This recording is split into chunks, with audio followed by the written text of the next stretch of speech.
Mugamba mutya abali ku channel yaffe eyitibwa Kyayiti YouTube channel yaffe olunaku olwo tutunuulira eddagala eryo liyitibwa akalaaza. Ako kayitibwa akalaaza. Eddagala eryo kkulu nnyo naddala ggwe omwana omuwala akula nawe omwana omulenzi.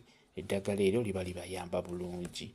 Omwana oyo waweza emyaka 10 kutandikira ku myaka 10 paka 18 17 eddagala eryo osaanye okubeera ng'olinaabako. Mu ddagala ly'oba ogenda okunaaba ly'osobola okugattamu lye lino. Ofuna akalaaza kennyini, n'ofuna akafugankande, n'ofuna n'ebbombo, n'ofuna n'omululuuza, n'ofuna ne makaayi. Eddagala eryo lyengera wamu n'obeera ng'olinaabako mubiri gwonna, naye ng'okusinga onaaba nnyo. Buli wolaba embataanya oteekeddwa okubeera ng'olinaabawo nnyo ate bulungi. Beera ng'olinaaba omubiri gwonna, naye okusinga linaaze nnyo mu nkwawa omwo wamu ne wansi.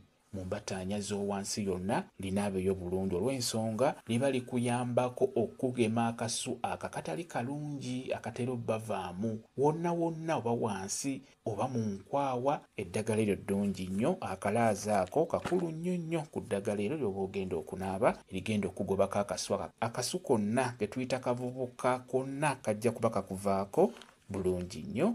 Kamba WhatsApp namba yange osobola okumbuuza nja kwongera okunnyonnyola ku viidiyo eno. WhatsApp namba yange eri 0778734 yeeyo WhatsApp namba yange.